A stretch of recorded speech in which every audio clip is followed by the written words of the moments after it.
नमस्कार दोस्तों, आप देख रहे हैं बेरूपिया के साथ डरावनी हॉरर कहानी रहस्य अलर्ट। दोस्तों, आज की जो डरावनी कहानी है हमारी सब्सक्राइबर की है जिनका नाम मोहन है। मोहन दिल्ली के बाहरी इलाके के रहने वाले हैं। फ्रेंड्स, कहानी की शुरुआत करने से पहले हमारी एक छोटी सी रिक्वेस्ट रहेगी कि आप चैनल पर पहली बार हो तो चैनल को सब्सक्राइब जरूर से कर दीजिएगा ताकि आप हमारे यूट्यूब चैनल की फैमिली बन सकें।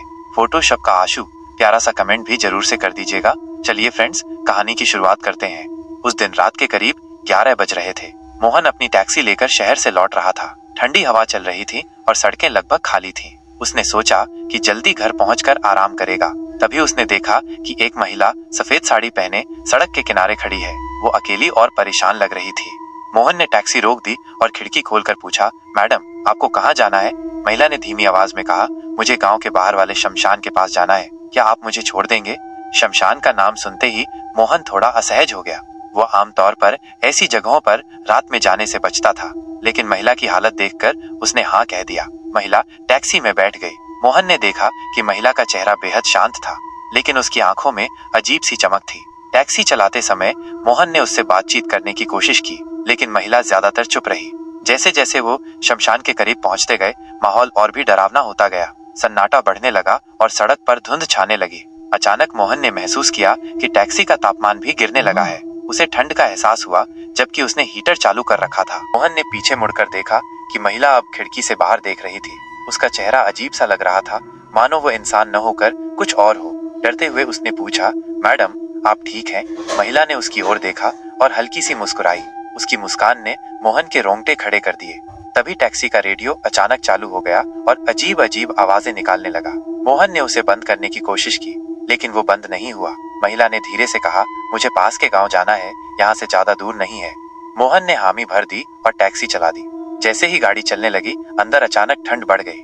मोहन ने पीछे मुड़कर देखा तो महिला खिड़की के बाहर अंधेरे में देख रही थी। उसकी लंबी बालों की लटें उसके चेहरे पर गिर रही थी और सफेद साड़ी हवा में धीरे धीरे लहरा रही थी। मोहन को कुछ अजीब सा लगा, लेकिन उसने इसे नजरअंदाज कर दिया। रास्ते में मोहन ने बातचीत की कोशिश की, आप इतनी रात को यहाँ अकेली क्या कर रही थी? महिला ने कुछ देर सोचकर ठंडी आवाज में कहा, कभी कभी मदद करने के लिए हमें अंधेरे में भी चलना पड़ता है। मोहन थोड़ा असहज हो गया। महिला की आवाज में कुछ अजीब था। सड़क सुनसान थी और चारों तरफ घना अंधेरा छाया हुआ था। थोड़ी देर बाद मोहन को लगा कि रास्ता बहुत लंबा हो गया है। उसने महिला से पूछा, मैडम, गांव अभी कितनी दूर है? महिला ने सिर झुकाए हुए जवाब दिया, बस थोड़ा ही आगे। मोहन ने घड़ी देखी तो उसे समझ नहीं आया कि ये कैसे हुआ, लेकिन रात के 11 बजे से अब 1 बज गए थे। टैक्सी लगातार चल रही थी, लेकिन रास्ता खत्म ही नहीं हो रहा था। चारों ओर घना जंगल था और सड़क कभी न खत्म होने वाली लग रही थी। अचानक महिला ने कहा, यहाँ रोक लो। मोहन ने टैक्सी रोकी और चारों तरफ देखा। वहाँ कोई गांव नहीं था, बस एक पुराना खंडहर जैसा दिखने वाला मंदिर था। मोहन घबरा गया, मैडम, यहाँ तो कुछ भी नहीं है। महिला ने उसकी बात अनसुनी कर दी और धीरे धीरे टैक्सी से बाहर उतरने लगी। जैसे ही वो उतरी, उसकी साड़ी के कोने से खून टपकने लगा। मोहन की आंखें चौड़ी हो गईं। उसने ध्यान दिया कि महिला के पैर उल्टे थे। अब वो समझ गया कि उसने किसे गाड़ी में बैठाया था। महिला ने मंदिर की ओर इशारा करते हुए कहा, मुझे यहाँ पहुँचाने के लिए धन्यवाद। अब तुम्हें भी यहाँ रुकना होगा। उसकी आवाज अचानक बहुत गूंजदार और डरावनी हो गई। मोहन ने गाड़ी स्टार्ट करने की कोशिश की, लेकिन गाड़ी ने काम करना बंद कर दिया। महिला धीरे धीरे टैक्सी के पास वापस आई और उसने खिड़की से झांकते हुए कहा, यहाँ से कोई नहीं बचता। तुमने मुझे देखा है, अब तुम नहीं बच सकते। मोहन का दिल जोर जोर से धड़कने लगा। वो गाड़ी का दरवाजा खोलकर भागने की कोशिश करने लगा, लेकिन उसके शरीर ने काम करना बंद कर दिया। उसने देखा कि महिला का चेहरा अब सामान्य नहीं था। उसकी आंखें लाल हो गई थीं और उसके चेहरे पर गहरे घाव थे। गाड़ी अचानक रुक गई। मोहन ने देखा कि वो एक पुराने खंडहर नुमा मंदिर के सामने खड़ा है।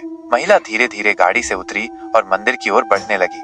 महिला के पैर उल्टे थे। उसके खून से लथपथ पैर जमीन पर गहरे निशान छोड़ रहे थे। महिला मंदिर के दरवाजे पर पहुंचकर पलटी और ठंडी हंसी में बोली, ये वो जगह है जहां हर कोई अपने पापों का सामना करता है। अब तुम्हारी बारी है।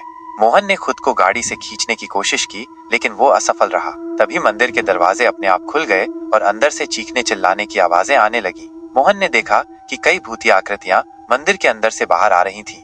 महिला ने मोहन की ओर हाथ बढ़ाया और उसके माथे को छूते ही मोहन की आंखों के सामने सब कुछ काला हो गया। अगली सुबह कुछ ग्रामीणों ने मोहन की टैक्सी को मंदिर के पास लावारिस हालत में देखा। टैक्सी के अंदर मोहन का शरीर था, लेकिन उसकी आंखें पूरी तरह सफेद थीं और उसका चेहरा डर से विकृत हो चुका था। ग्रामीण कहते हैं कि जो भी उस महिला को अपनी गाड़ी में बैठाता है, वो कभी वापस नहीं लौटता। उस रास्ते को अब भूतों का रास्ता कहा जाता है और लोग वहां रात के समय जाने से कतराते हैं। दोस्तों, अगर आपको ये कहानी पसंद आई है तो चैनल को सब्सक्राइब करना और वीडियो को लाइक करना बिल्कुल न भूलें। हम फिर मिलेंगे ऐसी ही रोचक कहानियों के साथ। सुधार